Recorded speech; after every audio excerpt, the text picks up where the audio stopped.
The subject that I'm bringing for you today is something that I have come across. I mean, the question I have come across many, many times, because you come to us and you ask us the question, how to learn to speak English.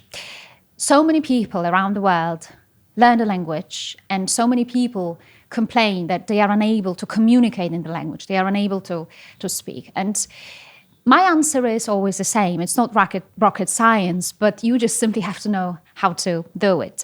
There are a lot of fallacies and there are a lot of mistakes that people make, and these mistakes that are made there, they cause frustration. And because of this frustration, you also lose your motivation, because you wake up in the morning and you just think that you've been doing this for such a long time and there is no effect. So you just say, no, I will give up. I don't want to do it anymore. But if you follow a couple of tips, you will be successful, or at least you will be more successful, and you will believe in what I say, that it is indeed no rocket science. So the first thing that you have to remember is that you have to produce the language. There is no other way. There is no secret behind it. And this production means that you have to teach your brain how to produce phrases, expressions. And the brain, this is what we already know, how the brain works. The brain likes pairs, expressions, a couple of words that go together. And just imagine a situation that you are stressed and you have to say something. You have to say something in a foreign language. In our respect, that will be English. And then you start panicking, and the brain is panicking with you, because all the brain knows, all the brain remembers is just the English word and a Polish translation. For us, it will be the Polish translation because we are native speakers of Polish. And then in this situation, in this stressful situation, you will never produce the sentence.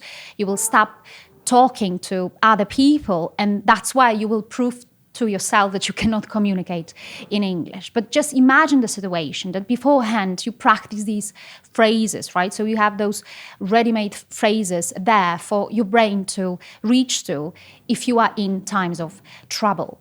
And this production can be performed in various ways, and I'm going to give you a couple of tips here. Some of them are actually really funny, because one of them is the speaking to yourself. Of course, you have to do it in a very comfortable condition when you know that you can do it, right? So this speaking to yourself, of course, seems a little bit funny, but it does help indeed. So if you come across a given situation, you can just think or say something, present your reaction in English, and then your brain will train, just like any muscle in your body. Another thing is that you can write something. I mean, you can write little stories every day, like diaries, where you produce a couple of sentences and you write down what has happened to you on a given day. And when I say that you have to train and you have to practice the whole stories or whole collection of the language, it means that it does not only have to be speaking as such, but it also has to be writing, and it also has to be listening. Many people forget about that, and they are very surprised because I tell them, hey, how much of the language do you listen to? And they say, no, I don't listen much. I just want to talk to people. But you have to remember that if you listen, you also learn how to speak. So you have to practice all the skills. I mean, you have to practice speaking, you have to practice writing, you have to practice listening. Yes, there is grammar, and grammar is something that you have to know and you have to learn. But definitely vocabulary, or the production of ready expressions, is more important for us. And you have to think about the process. I mean, it's hard for us to imagine because we don't remember this process, but we can talk to our parents, we can talk to our grandparents, or we can observe just other little children. But what we have to do is we have to practice just like those little children do. This is what we did when we were young. Please remember and try to think about this process when you were a year old, 2 years old, or 3 years old, and you were learning your mother tongue. Oftentimes we use this expression of a language barrier, and of course we can describe it as such, like that there is this language barrier. But in fact, I would say that there is no such a thing in the brain, because we all have the qualities and we all have the skills and abilities to speak languages. It is all a matter of practice. And then imagine how much of your mother tongue, how much of the language you listen to, how much of your mother tongue you wanted to produce when you were little, and how many times you produced the language, and compare it to learning a foreign language. We did that as little children very often. We did that every single day, every single hour. So we wanted to produce something, and then we were listening to stories. This production is so important because it trains your brain. And I use the expression stress, and you have to know that speaking in public, speaking to people is stressful for everybody, including myself. It is stressful when we have to say something in our mother tongues. It is stressful even more so when we have to perform this speech in a foreign language. But we can teach our brains and we can teach ourselves how to do it and how to deal with this stress, because suddenly, if you have the qualities and if you know what you want to say or how you want to say it, this stress will diminish, this stress will go, and suddenly you will feel like you are kings of the world because you will know how to do it. Another thing you have to change in your way of thinking is that you have to stop blaming yourselves. Oftentimes, we hear it, teachers hear it, that you come to us and you say, there is something wrong with myself, right? I have tried so many times before. I have failed so many times before.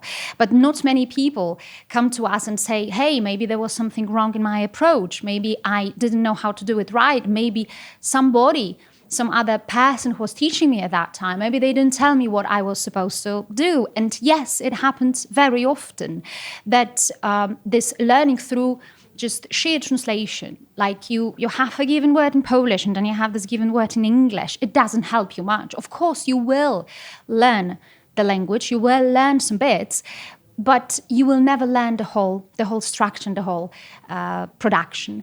And coming back to this stress that I was referring to, it is always there. It is in everybody, and it is all just a matter of practice, how often you do it and how confident you become in what you want to do and in what you want to say. In order to avoid the vicious circle that we are producing, the vicious circle that we are in, I mean, this blaming yourself, and the more you blame yourself, the less you try, and the less you try, the less confident you are, and the less confident you are, you stop speaking at all. In order to stop it, we need those little steps and a little bit of success. So if you are in a given situation, if you are abroad, if you are among some foreign friends, just try to say something, a couple of words. And I repeat that very often, that language is like brain is like any muscle, and studying the language is like going to the gym. We need those little steps. You will never study a language, you will never learn a language in one go, meaning that you will learn 100 words and suddenly you will start speaking miraculously. No, that will never happen. What you need is just a little bit of this success and a few little successful steps. And then this is how you build. You build on this confidence.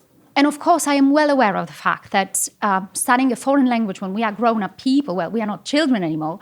So when we are grown-up people, it is a little bit different. Yes, because we are in different stages of life, but the idea how we should do it is still the same.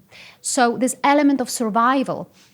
Have you ever wondered how it happens that when people go abroad, miraculously they start speaking the language and they cannot do it at home when they are in their home country? But there is no secret there, because they simply have this element of survival. They just want to communicate with the people. They just want to bond with these people.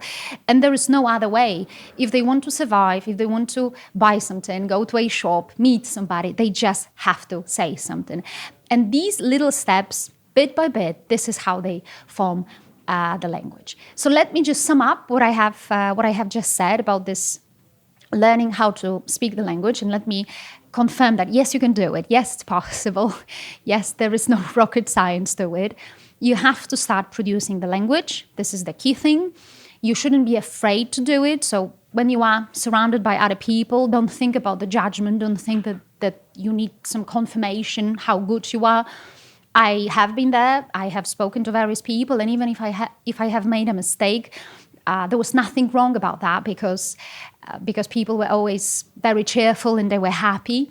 I give this example of a foreigner speaking Polish, and when there is this foreigner who speaks Polish to us, we are so satisfied. Yes, we applaud whatever they do, even if they make those little mistakes. But hey, we can hear our language in them, and this is the fun part. So you should never think about the way we are judged. You should just go for it. You should just try. And this production should be performed at different levels. It is speaking itself, but it is also writing, and it is also the input. I mean, reading and listening, because this is what we did when we were studying our own mother tongues, right? When going to school, we were reading a lot, and this is how we were accumulating. This is how we were assimilating the language. And that's all there is, actually. It seems very simple, but of course, all the difficulty lies in simplicity. And definitely you need somebody who will be this helping hand, who will guide you, who will support you, who will correct the mistakes if there are any. And when that happens, miracles happen, because you suddenly realize you can do it, you can change your job, you can change your life, you can travel, you can meet people. And this is what I'm all wishing you, and I'm sure you can do it.